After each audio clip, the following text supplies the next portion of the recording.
చాలామంది JNTU students అడుగుతా ఉన్నారండి.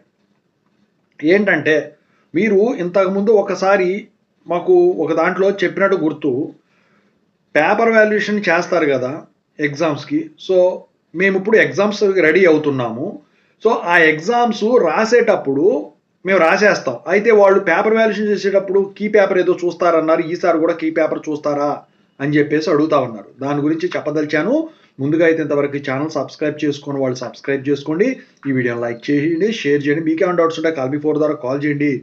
తెలుగు ఇంజనీరింగ్ ఎడిషన్ టెలిగ్రామ్ ఛానల్లో జాయిన్ అవ్వండి. ఈ వీడియోకి హైప్ ఇవ్వండి.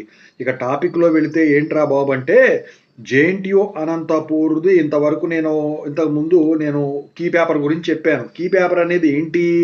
ఇప్పుడు మీరు రాసిన ఆన్సర్స్ అన్నీ అందుట్లో ఉంటాయండి. మీరు సొంతగా రాయొచ్చు, ఎలాగైనా రాయొచ్చు. కానీ టెక్నికల్ బ్యాక్గ్రౌండ్లో మెయిన్ లైన్ అనేది ఒకటి మాత్రం కీవర్డ్స్తో సహా మ్యాచ్ అవుతాయి. అంటే కీవర్డ్స్ అన్నీ కూడా మ్యాచ్ అవుతాయి. ఇప్పుడు ట్రాన్సిస్టర్ ఉంది, దానికి మీ సొంతగా రాయలేరుగా ఇంగ్లీష్లో, తెలుగులో కానీ ఇంగ్లీష్లో కానీ. వర్డ్ లాంగ్వేజ్ మారుస్తారేమో కానీ దానికి అర్థం అనేది మార్చలేరు కదా. సో ఇలా టెక్నికల్ వర్డ్స్ ఉంటాయి. ఆ టెక్నికల్ వర్డ్స్ డెఫినిషన్స్లో వాటిలో ఉన్నాయా లేవా అని కీ పేపర్లో వాళ్ళు అనుకున్న ఆన్సర్ ఇస్తారు. దాన్ని దగ్గర పెట్టుకొని పేపర్ వాల్యుయేషన్ చేసే వాళ్ళు ఎవరైతే ఉంటారో వాళ్ళు చేస్తారండి. ఎందుకంటే అండి ఈ కీ పేపర్ అనేది రాకపోతే ఫ్రెష్ గ్రాడ్యుయేట్స్ ఎవరైతే మీకు అసిస్టెంట్ ప్రొఫెసర్స్ కింద జాయిన్ అయ్యి క్లాసులు చెప్తారో వాళ్ళు ఫస్ట్ టైం వాల్యుయేషన్కి వెళ్తున్నారు అనుకోండి, అది కూడా యూనివర్సిటీలో, వాళ్ళు దేన్ని రిఫరెన్స్గా పెట్టుకుంటారు? కీ పేపర్ లేకుండా ఎలా చేస్తారు? అందుకని చెప్పేసి కీ పేపర్ అనేది మ్యాండేటరీ. ఇక్కడ పేపర్ వాల్యుయేషన్ వెళ్ళే వాళ్ళకి ఎప్పుడైనా కానివ్వండి, వెళ్ళిన తర్వాత వాళ్ళు ఇచ్చేది ఏంటో చెప్పనా?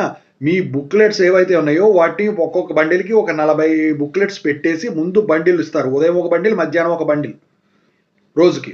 అయితే దాంతోపాటు మీకు ఎవరైతే పేపర్ వాల్యుయేషన్ చేస్తున్నారో వాళ్ళకి ఒక క్వశ్చన్ పేపర్, ఏ సెట్ అయితే వచ్చింది, సెట్స్కి అనుకుంటే ఏ సెట్ అయితే వచ్చిందో ఆ సెట్ ఆ సబ్జెక్ట్ ఇది, ఆ క్వశ్చన్ పేపర్, దాని కీ, ఒక పెన్సిల్, ఒక ఎరైజర్, ఒక వైట్నర్, 2 పెన్నులు కానీ ఒక పెన్ను కానీ ఇవ్వటం అయితే జరుగుతుంది.